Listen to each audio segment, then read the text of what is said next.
let's just get into it, man. You were in a battle that you knew you did not have enough bullets to win.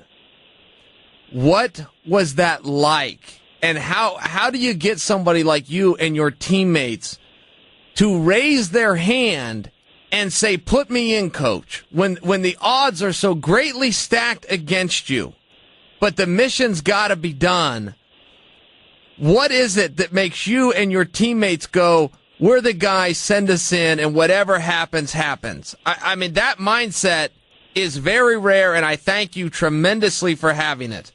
But what is that like, man? That was a badass montage. I don't know how long you worked on it, but it was good, man. You are good with your work. But hey, look, you, buddy. It really boils down to this. And I was thinking about this because I've been excited to come on your show and talk to you from this perspective. And I was talking with another buddy of mine, man, Brian Stan, and we were talking about the difference between being in a gunfight and being in a UFC fight. Walking into the cage or walking into battle, right?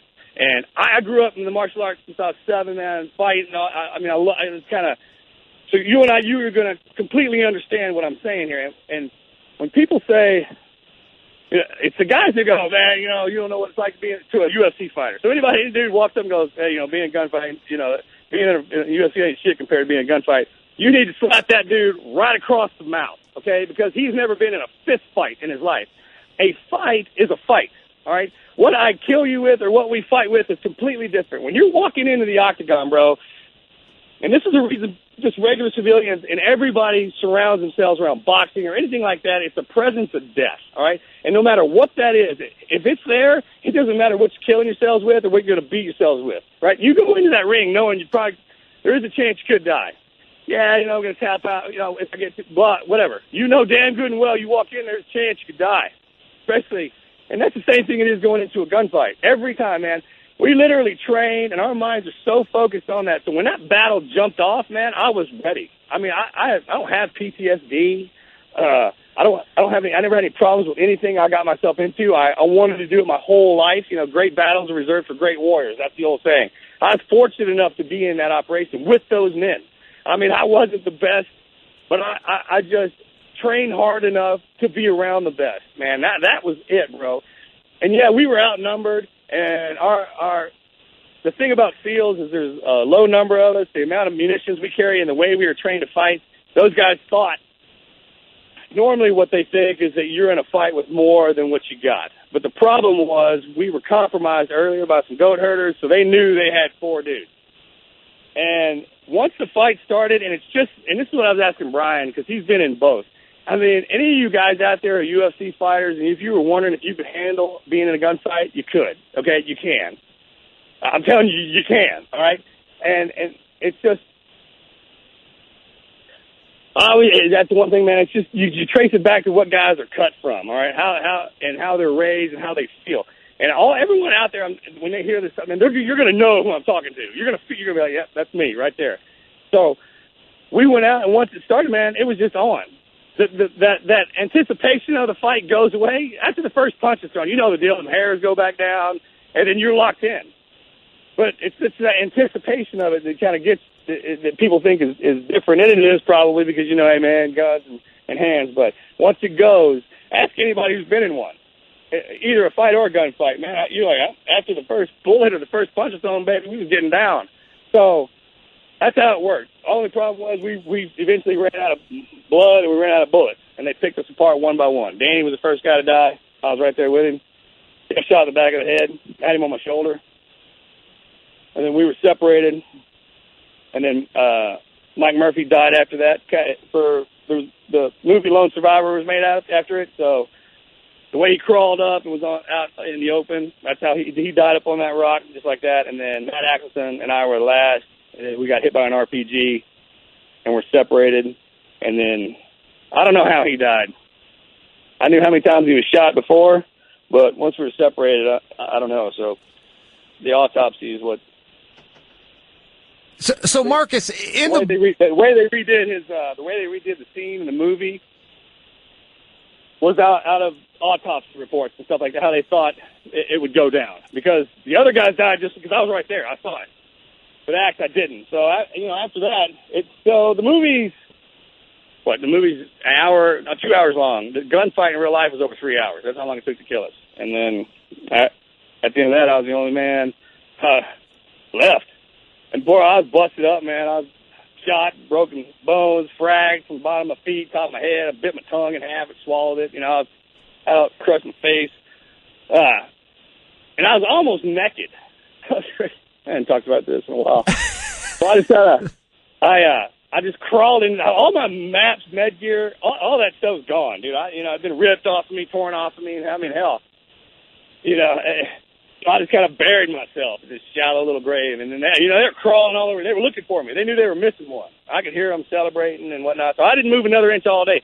And I tell you what, bro, this is the first time I'd ever been afraid. Like, I was afraid of another man or men. I was afraid of them to find me. And most of the time, the thing they do in the SEAL teams, and it's kind of like they teach us how to harness fear. The program is designed a certain way for us to fail, blah, blah, blah. All it's to do is to teach us how to harness our fear. But I took that as far to that point as I could, and then I was afraid. And being afraid will cripple you, man. You can't do anything. You're just sitting there like a piece of crap. And I had to literally get into my head, and I started talking to myself and psyching myself up. And then by the end of my conversation, I was good to go. So my problem was, man, I'm a team guy. I work well with my team. Even as a sniper, I had a partner, but I was paralyzed from the waist down. I started crawling, and the sun went down. It was the longest night of my life. Oh, I tell you what, they didn't put in the movie, but how many times we got knocked out? I mean, 6 times, man, that I can remember. 4 or 6 times. It's been a while, but hell, you know the deal, man. As a fighter, you get knocked out probably more than most humans, but not 6 times in one day. No. Right, then through the night, I knocked myself 4 more times because I kept falling. We were at 10,000 feet elevation, man. I couldn't see anything. God almighty. And, bro, I was so thirsty. Everybody's like, what kept you going? Your faith and your friends. I'm like, yeah, all that did. Trust me, man. But I was so thirsty. And I was drinking my own urine. I was digging in the ground. I'd open up the clot and I let bleed into my sock and, all that crap. But the sun came up, and I was holding on to this tree. And then I got shot in the back, man. It turned me into a gainer. I rolled down the hill, man, landed on my face. It jacked out. Man, it hurt. God dang. Woo. How did I think about it? Now, Marcus, you got shot in the back. You were reaching for some water, correct? You were. No. This is before that. So I was reaching, just trying to work my way down a hill, and I got hit. Well, then I rolled over, man. I just started crawling, and I'd fallen so far down. They were on the high ground. They wouldn't come off the high ground. It was 2 guys with AKs, and then there was one behind me, and he was following me hilltop for hilltop. And then I crawled into this. I crawled up under this embankment, and I turned around, and I dropped my bipod down on my rifle, and I waited. And this old boy, one guy, he was chasing me hilltop for hilltop, man. I didn't walk right into me.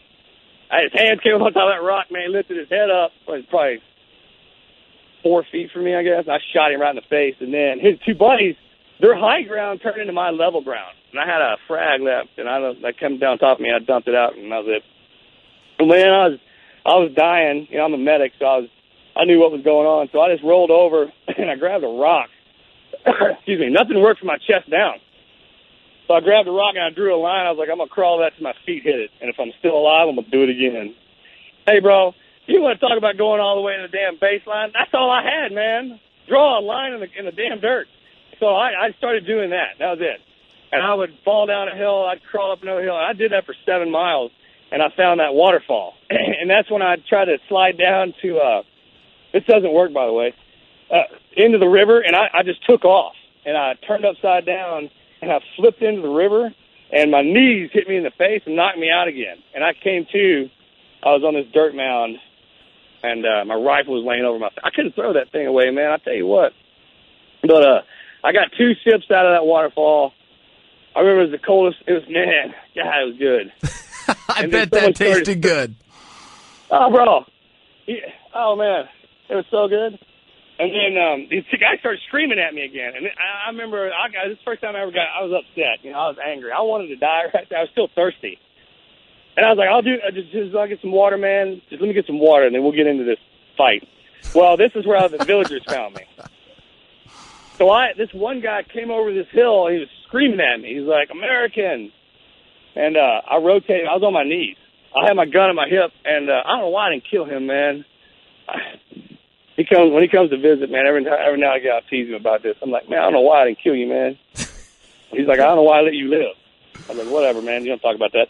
But all those villagers snatched me up, and then they carried me down to this village and started doctoring me up. And then about an hour later, the Taliban showed up and snatched me. And then they had me for a day. I never talked about this. They had me all night into the next morning. It was a party, whatever. And then check this out: the villagers snatched me back, and then they systematically moved me around the village for the next 5 days, because Taliban were trying to. I'd be in a room somewhere, and the wall blow up, and then those villagers would come over, pick me up, and carry me somewhere else. And I tell you what, I learned more about myself, about being a decent man out there. They didn't owe me anything. I mean, I crawled into this village, and people were dying, women and children, and I was like, don't let, no one needs to die because of me. You know, you need to put me outside on that doorstep. And the village elders were like, we said we keep you alive, we're going to do it. So you're talking about the Pashtun, and this is a big difference in the book and the movie, and not enough credit was given to that. But these guys have, they have a belief that I don't know what to call it, an adage, if you will, but they keep people alive. They will protect people. So that's what happens with you. And in the movie, it was essentially like, you came to, and there they were, and now you think, okay, I got to kill and stop these people. No. Because now I'm a captive. In the movie, the movie revolved around the gunfight because that's when everyone was alive. At the end of the movie, they shortened it up because the daytime extract, all that stuff. In real life, the extract was the craziest, most difficult thing to feel classified. How they got me. I mean, it was awesome. I mean, everybody in Afghanistan was on that fight, bro. Fixed wing, rotary wing. I mean, that helicopter, Spanky came in to crash that thing. The Taliban. It was intense. So, code, the Pashtun code that you're talking about, it's not just, it's an honor code. So when they found me, when they brought me to the village, there's a lot of stuff I can't talk about now. Let's see how to say this. Once they gave me their word they'd keep me alive, they kept it. And it's kind of one of the deals where I hear about people talk about that code is thousands of years old, and it's got to be great to exist in that village. I was like, yeah, it actually exists here in this country too. It's just kind of like a good thing to do, like keep your word, be a good Texan, be a good American, that kind of thing. They just do that. It's not one of the things where you have to think about doing something nice. It's like, hey, that's probably the right thing to do, that kind of crap. And when you see somebody do it to the extent that they did, man, it's really hard. Like I look at things completely different now. So revolving around humanity. I have to ask you one thing, and I hope it's an okay thing to ask, but it was my take when I couldn't help but wonder, because see, I love the Pashtun. Now I love these guys. They did this right thing for our hero, you, in this question. When the extract came in, do they understand that they're coming into a village that abides by this code and that kept an American alive, or do they just know you're in there and we're going to come in and clean house until we get Marcus out? No. Yeah. They there was an insertion platform that came in first and got a hold of the Green Berets and the Rangers. They came in and were there well before that helicopter came in. And okay, they came peaceful? Huh? Did we come peaceful to get you, or did we think we were coming into enemy territory? Did we understand when we came to get you? Yeah, no. That is enemy territory. That's where we were at, is where the hornet's nest is. That's what we were doing. We inserted into the hornet's nest, not the other way around. So any American goes in there, you can get killed. I mean, that's where everything got stopped there. From Alexander the Great, bro. That's the area we're talking about, where the Russians, everybody's been defeated in there. So my team got inserted into there and got cut off. And the guys that came in to get me, man, they were straight up badasses. All right, and once they got in, I had developed a relationship with that village to where I explained the deal, and then they immediately knew that they had their backs. Because even when they showed up, the village still protected me. They're still the ones that carried me around. It was at an honor for me. It's tough to explain. I mean, you know what I'm talking about. You know all about honor. You're a fighter, man. And people say, and you're like, oh, just because of honor. I'm like, man, there's some places in this world, if you say just because of your honor, you can literally get your head cut off. You know what I'm talking about? Yeah. So that's where I was at, man. And them guys that came in to get me, everyone knew what the deal was. And I can't even put into words what it was. Because we were in a fight, man. We were in a gunfight in the middle of the mountain. And the helicopter that was coming to get me had to come from the bottom, which, by the way, it had to go almost into Pakistan just to get enough speed to get as high as we had to get to get me to get in there to get me. And then we had all the fixed wing boys and everybody were above head, just dropping ammunition from above. You talk about a party. Good Lord. So here's what I wondered. I'm still not totally clear. When we came in to get you, did we know we were coming into some friendlies? I guess that's No. Okay, I'm sorry. I misunderstood the question. No. All right. They thought I was being held hostage. Right. That's what I was worried about. I had written some letters. I mean, there's all. This wasn't even in the book, man. What I had to do and what I kind of did. I don't even talk about myself. I don't even talk about myself right now. No is the answer to your question. Those guys came in to fight. And it just so happened, man, the Taliban was moving in. They figured out what house that's what it was. They figured out what house I was in. So they moved me during like a weird hour during the day. I mean, they had to carry me everywhere. So they were dragging me, and they threw me onto this rock in this riverbed that I had never been in before. And they left. Well, what was going down is that insertion team was moving in, and the villagers they thought they didn't know what to think. So they were hiding me from my protection. And then once they figured out it was the Army, they came back down this hill, and I was down there. God, I hadn't thought about this. Anyways, man, Gula was like, hey, come up here. And I threw him my rifle. He had my rifle in his hand. And he takes off running, and then Sarwa, pardon me, and the village medic comes running down, and he's like, Marcus, come on. And I'm like, wait a minute. I'm paralyzed, you goob. You've been carrying me for, what do you mean, come on? You got to come get me. And he was like, oh, yeah, you know. Look, when some stuff goes down, it's hilarious. I hadn't thought about this. God almighty. Anyhow, they came down there and picked me up. And they were dragging me up this hill. So I'm dressed like a villager. You know, I got a beard down on my head, and I'm dressed in some man jammies, and I got a hat on and whatnot. And I hear my name in English. And I lift up, man, and sure enough, these two Army Rangers come around this big. Imagine being in one of the arenas in Vegas, bro, and kind of looking. That's where we were at. We were in this bowl in this mountain, right? And then you kind of look up, and look here around this rock or something, and here come these two Army guys. I'm like, good Lord. I thought it might have been a mirage. You know, I was real sick by now. I had gotten real sick. And, man, that guy grabbed a hold of me. I never hugged a man like that. God almighty. I was like, come here, buddy. Let me see if you're real. He's probably, damn. And then the guys came in, and we had this reunion for about 9 seconds, right? And then we were in a bad spot, right? I mean, I remember one of the team leader goes, "Hey, we what he said, he say it. It's not important, but he goes, yeah, we didn't see anything coming in through here, man. We walked out through that." I go, "Which way did you come in from?" He goes, "Right." He goes, "That direction." I was like, "Well, that's where we came in from."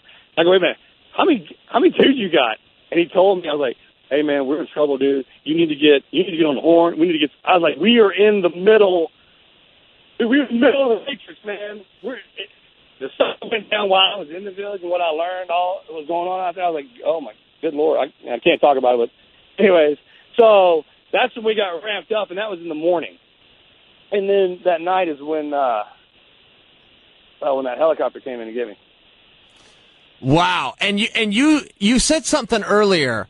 Do you stay in touch with one of the gentlemen that saved you? He's come over and visited with you? Really? Yeah, I mean, that's what they did in the movie, too, is they put, everyone always asks me how Gulab is and his one son. Well, I mean, there's 10 of them. Actually, there's 10 children, and Gulab was one of the guys who was on the mountain they brought me into a village, so you got to understand I was protected by all of them. I mean, I care very, very deeply for all of them, and there's actually a community of them in California that I care very deeply about. So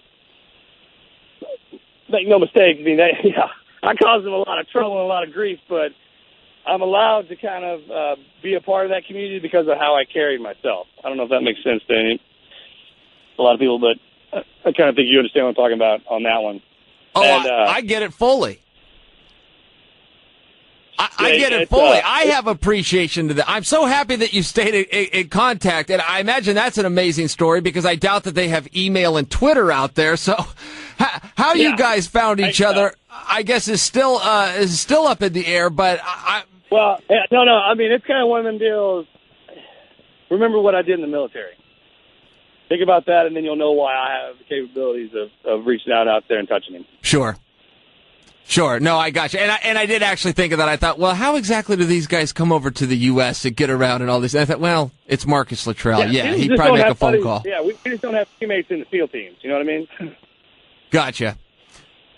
Man, this was amazing. And I appreciate you sharing that story. And I was a little intimidated to ask you about it, but man, this is my opportunity. I got to ask you. I imagine you're sick to death about it. Let's exit it on this, and I want to know. Hey, look, don't worry about that. That's if you did your background on me, you didn't dig deep enough because you got to understand, man. I've trained for everything I got my whole life. All right, I don't bitch about bad stuff that happened to me because why would I complain about the good stuff, kind of deal. And sure. I loved being a Navy SEAL, man. I loved being part of that. And did I get my ass handed to me on that fight? Yeah, I did. Sure did. We got beat. And the truth to be told, man, the reason I got back online and kept going back overseas afterwards is because I was embarrassed that SEALs don't lose. Look, anytime I go into any situation, there is no doubt in my mind that I'm there to win. Period. We cannot be beaten mentally. I mean, because no one can physically reach into your head and damage your brain. That's what beating mentally. You got a stroke or something.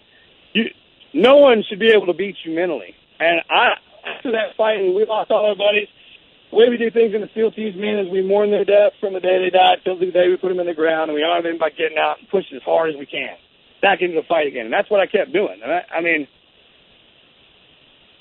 so Marcus, that was our first loss. Yeah, that was our first loss. And I just didn't, I didn't want to be. I didn't want them to think that I don't know what it was. I thought maybe I didn't want them to let them down. So. And that was my place is with them, among those guys.